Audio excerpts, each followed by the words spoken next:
Make yourself comfortable. Look at our beautiful sanctuary right here. So, with gratitude to my queen of community, with whom I studied this parsha, Karen Fried, and to my teacher, Rav Zoat of West End Avenue, who gives me an academic confidence to my magical thinking. Continuing my theme that the divine runs through our veins and that community is love, let's think about imagination as holy space. And Moses set up the enclosure around the tabernacle and the altar and put up the screen for the gate of the enclosure. When Moses had finished the work, the cloud covered the tent of meeting, and the presence of the Lord filled the tabernacle. Exodus, this parsha.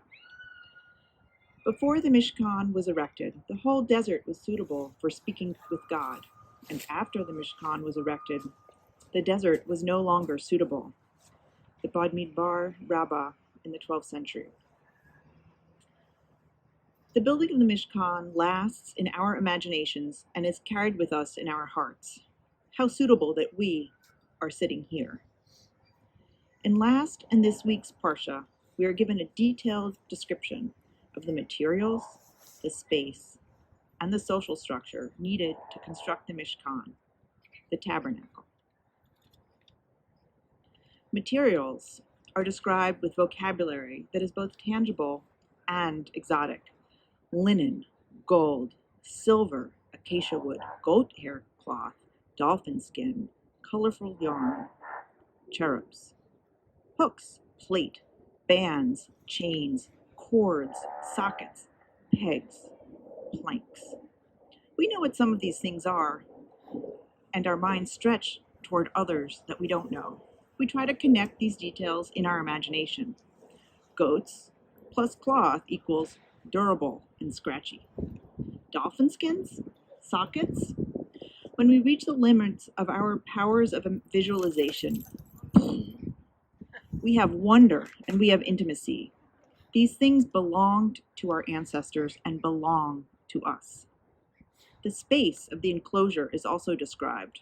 The surrounding fence is 600 by 120 cubits, equal to 90 feet by 180 feet, which is 1/6 of a New York City block. The inner structure is 15 feet by 45 feet, the size of a townhouse.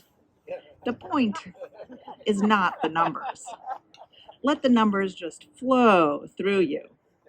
The point is we can imagine the scale of the space and relate to its size by imagining the physical.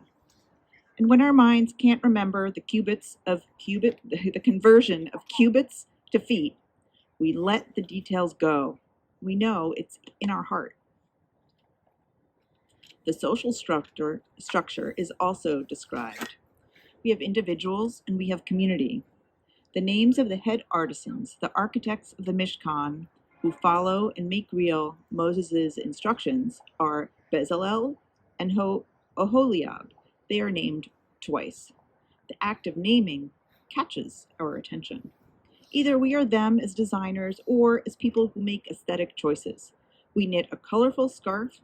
We research the perfect desk light. The artisans, we know them, they are us. Another way the social structure is described is when the donations of the community are itemized. The larger donors are not named. The half-shekel donors are the community members counted in the census. We, the community, are recognized no matter the size of our donation. So here we have it. We have a community of description, materials, goat hair, space, cubits, and the social structure, who made it possible, the census. The creators of the Torah gave us details that make the Mishkan complex tangible. Black fire becomes white fire. Text becomes imagination.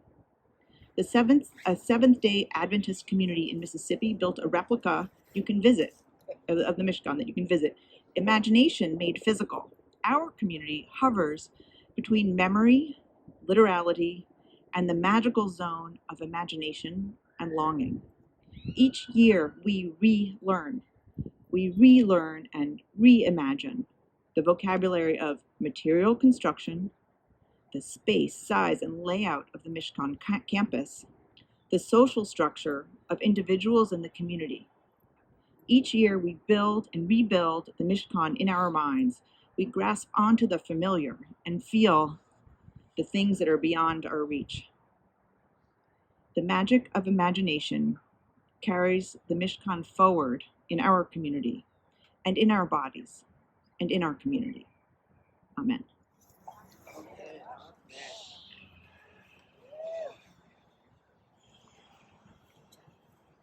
Blessings for the